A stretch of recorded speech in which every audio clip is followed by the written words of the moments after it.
Herkese merhaba arkadaşlar. Emanet dizisi yeni bölüm analiz videoma hepiniz hoş geldiniz. Dizimizi daha rahat izleyebilmeniz için birçok altyazı ile eklemiş bulunmaktayım. İstediğiniz altyazıyı videonun sağ alt altyazılar kısmından seçebilirsiniz. Lafı daha fazla uzatmadan dizimize geçelim. Dedektifin gerçekleri Yaman anlatmasını istiyorsanız ve ayrıca Yaman, İkbal ve Zuhal'in cezasını kesmesini istiyorsanız beğeni tuşuna basalım ve kaç kişi olduğumuzu görelim. Dedektif Zuhal ve İkbal'i neyle tehdit edecek? Gerçekler kaçıncı bölümde ortaya çıkacak? Seher'in suçsuzluğu ortaya çıktıktan sonra Yaman nasıl tepki verecek? Zuhal'in sonu artık yakınlaştı mı? İkbal dedektifi susturmak için ne yapacak? İşte bütün sorularınıza cevap vereceğim arkadaşlar. Bu videoyu sonuna kadar izlemenizi tavsiye ederim. Emanet dizisinin yeni bölümünde Seher'in suçsuz olduğunun ortaya çıkması artık yakınlaştı arkadaşlar. Çünkü en son dedektif İkbal ve Zuhal'e ses kaydı ve cevap mektubu göndermişti. Onların tuttuğu dedektif gerçekleri bildiğini söylemişti. Yani dedektif açık açık İkbal ve Zuhal'i tehdit etmişti. Büyük ihtimalle dedektif İkbal ve Zuhal'i tehdit edecek ve gerçekleri Yaman'a söyleyeceğini belirtecek. İkbal ve Zuhal de dedektifin susması için ellerinden geleni yapacak. Önümüzdeki bölümde dedektif İkbal'den yüklü miktarda para isteyecek. İkbal ise dedektifin istediğini yerine getirmek zorunda kalacak. Dedektif yüklü miktarlarda para istediği için İkbal bu sorunu çözemeyecek. Bunun üzerine dedektif gerçekleri Yaman'a söylemeye çalışacak. Ama İkbal ve Zuhal her defasında buna engel olacak. Ardından İkbal ya dedektifi öldürmek isteyecek ya da İkbal dedektifin istediği parayı bir şekilde bulmaya çalışacak. Bunun sonucunda da Yaman gerçekleri şimdilik öğrenemeyecek. Aslında dedektifin amacı şimdilik sadece paradır. Dedektif Zuhal'in Yaman hakkındaki planını öğrenince hamlelerini değiştirdi. Yaman'ın çok parasız olduğu Zuhal'i tehdit etmek istemiştir. Böylece dedektif az para yerine Zuhal'den fazla para almaya amaçlamaktadır. Çünkü nedense dedektif belgeleri İkbal ve Zuhal'e gönderdi. Eğer dedektifin amacı para olmasaydı gerçekleri hemen ortaya çıkarırdı. Yani dedektif İkbal ve Zuhal değil de doğrudan Yaman'ın yanına giderdi. Ve sonunda dedektif gerçekleri Yaman'a anlatırdı. Dedektifin amacı ilk önceleri para olsa da sonradan onun bu amacı değişecek. Dedektif kötülüğü değil adaleti seçecek. Hiçbir sır gizli kalmadığından bu gerçek de yakında ortaya çıkacak. Çünkü İkbal ve Zuhal her defasında Seher ve Yaman'ı ayırmaya çalıştı. İkbal, Seher ve Yaman'ı ayırmaya çalıştıkça onları daha çok yakınlaştırdı. İkbal'in şimdiki yaptığı planlar da amaçlarına ulaşamayacak. Yaman bir yolunu bulup Seher'in masum olduğunu anlayacak. Ama bu ihtimali de unutmayalım. Eğer dedektif Seher'e yardım ederse tüm gerçekleri ortaya çıkacak.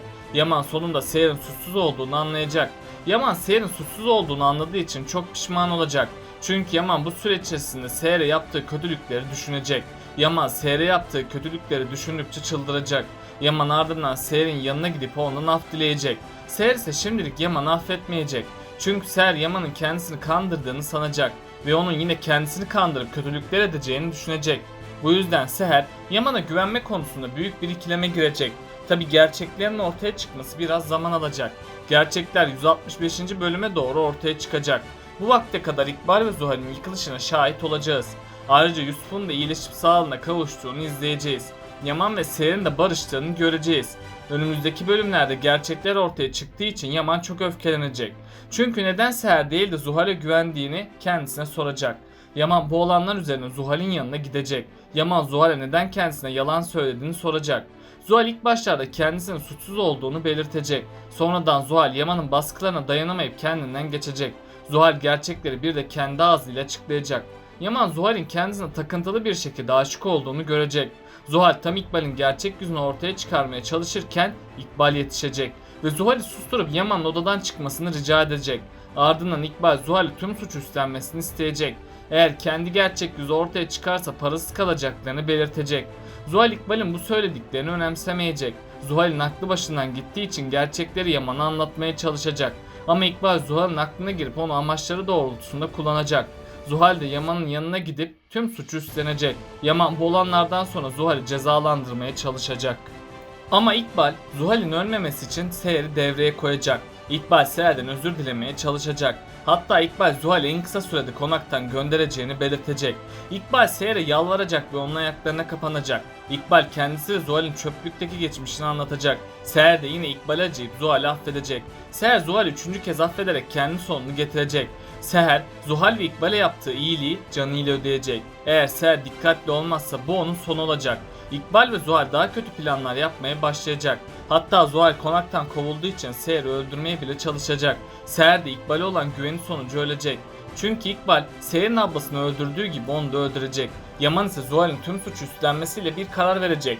Yaman Zuhal'i öldürmek yerine konaktan kovacak. Zuhal ise sonunda konaktan gidecek. Zuhal'in konaktan gitmesiyle Seher rahat bir nefes alacak. Ama bu mutluluk fazla uzun sürmeyecek. Çünkü Zuhal Seher'e asla rahat vermeyecek. Ayrıca Yusuf'un durumu da gün geçtikçe kötüleşmeye başlayacak. Yusuf'a uygun ilik bulunmazsa Yusuf ölerek dizimize veda edecek. Önümüzdeki bölümlerde Yusuf'un her yeri morluklarla dolacak. Yusuf koşamaz, yürüyemez ve sosyal ortamlara çıkamaz hale gelecek. Yusuf'un kapacağı en küçük bir enfeksiyonla onun ölümüyle sonuçlanacak. Bu yüzden Yusuf'un hastanede kalması gerekecek.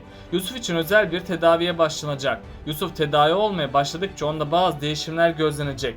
Yusuf'un kemoterapi tedavileri sonucu konuşup gülemez hale gelecek. Yusuf'un saçları tek tek dökülmeye başlayacak. Yusuf'un bu sırada psikolojisi bozulacak. Seher ve Yaman ise onu mutlu etmek için ellerinden geleni yapacaklar. Ardından Yaman ve Seher iyilik bankalarına başvuruda bulunacak. Ama bir türlü Yusuf'a uygun iyilik bulunmayacak. Tam o sırada Arif Baba sayesinde Yusuf kurtulacak. Arif Baba sakladığı sırrı Yusuf için ortaya çıkaracak. Önümüzdeki bölümde Arif Baba Yaman'a gerçekleri anlatacak. Yaman gerçekleri duyunca çok şaşıracak. Hatta Yaman ilk başlarda Arif Baba'ya inanmak istemeyecek. Tabi sonradan Yaman Ali'nin kardeşi olduğunu öğrenecek. Yaman Ali'den intikam almaya çalışsa da bunu yapamayacak. Çünkü Yaman Ali'nin yardımına muhtaç kalacak. Yaman ilk başlarda Ali'den yardım almak istemeyecek. Sonradan Seher, Yaman ve Ali'nin kardeş olduğunu öğrenecek. Seher, Yaman'a Ali'ye gitmeleri gerektiğini söyleyecek. Yaman ise geçmişinden dolayı Ali'den yardım almamayı isteyecek. Sonradan Seher'in baskıları sonucu Yaman kararından dönecek. Yaman Yusuf için Ali'ye gidip olanları anlatacak. Ali de ilk başlarda bu olanlara çok şaşıracak. Hatta Ali Yaman'ın kardeşi olduğunu inkar edecek. Ali ardından Arif Baba'nın yanında soluğu alacak. Ali bir de Arif Baba'nın ağzından gerçekleri duymak isteyecek. Arif Baba ise gerçekleri öğrenmek istiyorsan Sultan Ala'ya gidip sor diyecek. Sultan Ala da gerçekleri Ali'ye anlatacak. Ali ise Yusuf için hemen hastaneye gidecek. Ali hastaneye gittiğinde kan testi yaptıracak. Doktorlar ise Ali'nin iliğini Yusuf'a uyumlu olduğunu gösterecekler. Ali de Yusuf ve Seher için ilik bağışında bulunacak. Yusuf ve Ali hemen ameliyata alınacak. Sonunda Yusuf ameliyat olacak. Yusuf ardından sağlıklı bir şekilde yoğun bakımdan çıkacak. Bunun sonucunda da Yusuf ölmeyip kurtulacak. Yıllardır saklanmış tüm gerçekler de bir ortaya çıkmış olacak. Yusuf sayesinde hem Seher ve Yaman kavuşmuş olacak hem de Ali ve Yaman kavuşmuş olacak. Ayrıca Yaman Seher'e kendisini affettirme yolları aramaya çalışacak. Yaman defalarca Seher'den özür dileyecek. Hatta Yaman Seher'e çeşitli sürprizler yapacak. Seher ise Yaman'ı bir türlü affedemeyecek. Sonradan Yaman Yusuf faktörünü öne sürecek. Yusuf Seher ve Yaman'ı yeniden bir araya getiren en önemli etken olacak. Seher ise Yaman'ı en sonunda affetme kararı alacak. Yaman ve Seher'in barışması onların aşkını daha da güçlendirecek. Böylece Seher ve Yaman sonsuza kadar mutlu olacak. Ali ve Kiraz ise daha kavuşamadı. Kiraz başkalarının canı için kendi canını ortaya koyacak. Eğer Kiraz kendi canını tehlikeye atarsa ölecek. Bu yüzden Kiraz'ın çok dikkatli olması gerekecek. Ali ise bu süre içinde Kiraz'ı korumaya devam edecek. Hatta Ali Kiraz'ı korurken ona aşık olduğunu anlayacak. Ali aşkını Kiraz'a itiraf etmek istese de bunda başarısız kalacak. Ama sonradan Ali Kiraz'a olan aşkını itiraf edecek. Kiraz ise şimdilik Ali'ye karşılık vermeyecek. Kiraz Sultan Ala'dan çekindiği için Ali'ye olan aşkını gizleyecek. Kiraz bu aşk gizlemeye çalışsa da sonunda Ali'ye olan aşkını gizleyemeyecek. Kiraz sonunda Ali'ye karşılık verecek. Peki sizce dedektif gerçekleri Yaman'a nasıl ulaştıracak? Aşağıda yorumlarınızı bekliyor olacağım. Böylelikle bu bölümümüzün de sonuna gelmiş bulunmaktayız arkadaşlar. Beni desteklemek için yorum atmayı, videomu beğenmeyi ve kanalıma abone olmayı unutmayın arkadaşlar. Hepinize teşekkür ederim. Kendinize çok iyi bakın. Hoşça kalın.